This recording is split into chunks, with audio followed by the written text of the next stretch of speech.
Hello സുഹൃത്തുക്കളെ, അപ്പോൾ ഇന്ന് നമ്മുടെ ഈ ഏരിയ പൊളിക്ക അണ്ടർഗ്രൗണ്ടിന്റെ ബാക്ക് ഭാഗം കേട്ടോ. ഇതിന്റെ മുകൾ ഭാഗത്ത് വരുന്ന വർക്ക് ഏരിയ ആണ്. അപ്പൊ ഇത് പൊളിക്കാൻ വേണ്ടി വന്നതാണ്. അപ്പൊ നമ്മൾ ഈ പൊളിക്കാൻ വേണ്ടി വന്ന വീഡിയോ ഇതുപോലെ ആദ്യം ഞാൻ ഒന്ന് ഇട്ടപ്പോ അതിന് ഒരുപാട് കമന്റുകൾ വന്നു. അപ്പൊ ആ കമന്റ് വന്നത് എന്താന്ന് വെച്ചാല്, നിങ്ങൾ ഒരു കോണി വെച്ച് പൊളിക്കാവുന്ന സംഭവങ്ങളാണ് നിങ്ങൾ ഇത്ര വലിയൊരു ഉയരൊക്കെ ഇട്ട് പൊളിക്കുന്നതെന്നും പറഞ്ഞിട്ടാണ് അവര് വിട്ടത് കേട്ടോ.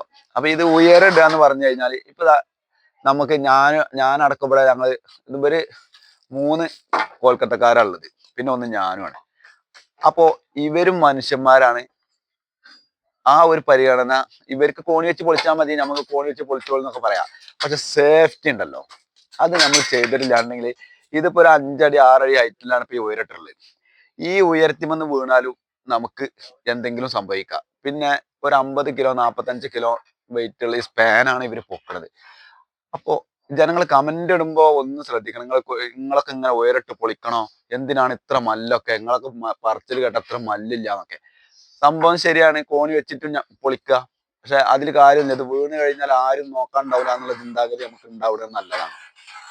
വീണിട്ട് 2 ദിവസമൊക്കെ ആൾക്കാർ നോക്കാണ്ടാവും. 3-ാമത്തെ ദിവസം നമ്മളും നമ്മുടെ വീട്ടുകാരും മാത്രമേ ഉണ്ടാവുള്ളൂ.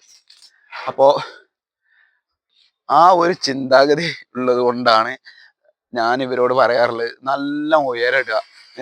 അല്ലെങ്കിൽ 2 സൈഡിൽ കോണിയൊക്കെ വെച്ച് പൊളിച്ചാൽ മതി. പക്ഷെ ഞങ്ങൾ അങ്ങനല്ല, നല്ല ഉയരട്ട് നമ്മളെ പണിക്കാരെ സേഫ്റ്റി കാര്യങ്ങളൊക്കെ നോക്കിയിട്ട് തന്നെ പൊളിക്കുള്ളൂ. ഒരു ദിവസം വെഴുകുന്നോണ്ട് കുഴപ്പമൊന്നുമില്ല. എന്തായാലും ആൾക്ക് കംപ്ലൈന്റും കാര്യങ്ങളൊന്നും പറ്റില്ലല്ലോ.